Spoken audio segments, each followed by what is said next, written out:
And for more on the U.S. policy toward Cuba, we're joined by our senior political analyst, Gloria Borger. She's here in the studio with me. CNN political contributor Stephen Hayes of the Weekly Standard, and CNN senior political correspondent Candy Crowley, and of course Roland Martin, our new host of No Bias, No Bull. They're all part of the best political team on television. Before we hear from the best political team, I want you guys to hear from iReporters first, because Fidel Castro is back in the spotlight today, guys. And some people say that maybe we should think of that, rethink our policy towards Cuba. I want you to listen to what the first one has to say. His name is Egberto Willies, and then Jose Colon. Listen to their response.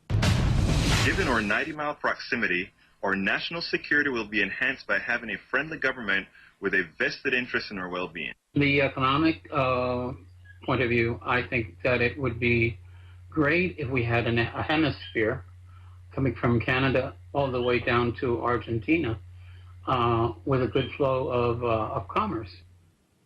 Stephen, is it, you think it will ever be possible for us to have good relations with Cuba? Well, sure, and I mean, I think the iReporters probably laid out a vision that I think nobody would disagree with. Of course, we'd like to have a friendly government in Cuba. The question is how best to do that and what are the policies that will achieve that outcome.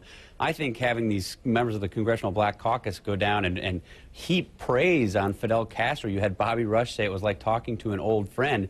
It's an embarrassment for the country. I think it's an embarrassment for those members of Congress. And, whatever policy Barack Obama decides to pursue, praising a despotic dictator is not likely to further these relations. And you see Roland smiling broadly there, Gloria. Roland, what's rolling through your head?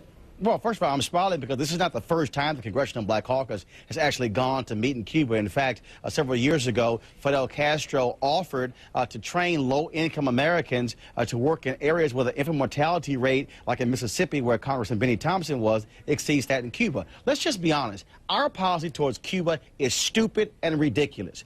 Cuba, we talk about communism, but last I checked, China is also a communist country. And what happens? We love China. Because why? They own $500 billion worth of our debt. If Cuba owned our debt, I can guarantee you we would have a different policy towards them than we have with China. But let me go to Candy here, because Candy, this is a political problem for the president. Talking about easing, certain restrictions on Cuba is something he talked about during the campaign.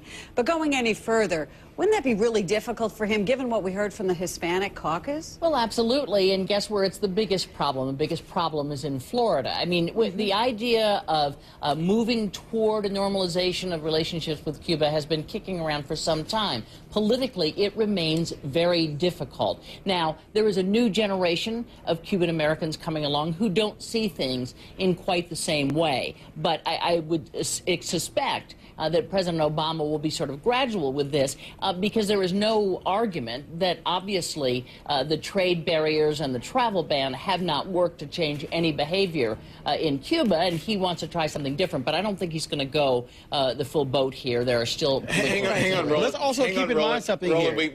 We've got to move on to another subject. We're running out of time, so we want to get this one in.